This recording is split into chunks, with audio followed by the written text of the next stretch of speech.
2016 সালের সেই রাত নিরাপত্তার সবচেয়ে সুরক্ষিত এলাকা কুমিল্লা সেনানিবাস, কিন্তু সেখানেই নির্মমভাবে প্রাণ হারান সোহাগী জাহান তনু, যিনি ছিলেন একজন শিক্ষার্থী, একজন স্বপ্নবাজ নাট্যকর্মী। প্রশ্নটা আজও চলছে, যেখানে নিরাপত্তা সবচেয়ে বেশি সেখানেই কিভাবে ঘটে এমন নৃশংস ঘটনা? 10 বছর পেরিয়ে গেছে, নেই বিচার, আজও হয়নি কেউ গ্রেপ্তার। শুধু অপেক্ষা আর চাপা কান্না বুকে জড়িয়ে বেঁচে আছে তনুর পরিবার।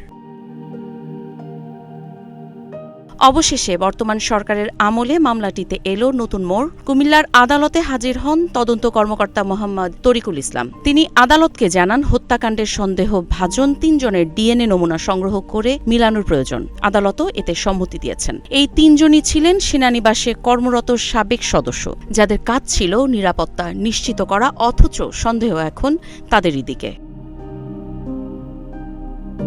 2017 সালের তনুর পোশাক থেকে পাওয়া নমুনায় 3 জন পুরুষের ডিএনএ প্রোফাইল তৈরি করা হয়েছিল, কিন্তু আশ্চর্যজনকভাবে এত বছরেও সেই ডিএনএ কারো সঙ্গে মিলিয়ে দেখা হয়নি, কিংবা হয়তো হয়েছে প্রভাবশালীদের প্রতাপের জোরেই, হয়তো ধামাচাপা দেওয়ার চেষ্টা জারি ছিল এত বছর।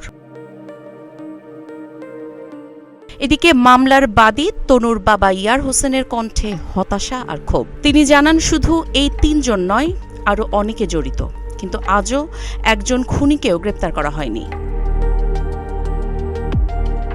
4টি তদন্ত সংস্থা, 6 জন তদন্ত কর্মকর্তা, তবুও রহস্যের জট খুলেনি। বারবার বদলেছে দায়িত্ব, কিন্তু বদলায়নি ফলাফল। এই হত্যাকাণ্ড শুধু একটি পরিবারের নয়, বরং পুরো জাতির বিবেককে নাড়া দেওয়া এক প্রশ্ন।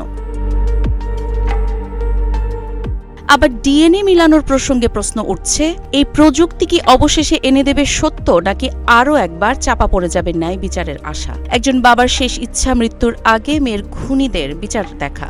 রাষ্ট্র কি সেই ইচ্ছা পূরণ করবে, নাকি তনুর মতো আরও অনেক গল্প হারিয়ে যাবে অন্ধকারে চিরদিনের জন্য? কাজী ইশরাত জাহান দৃষ্টি, নাগরিক প্রতিদিন।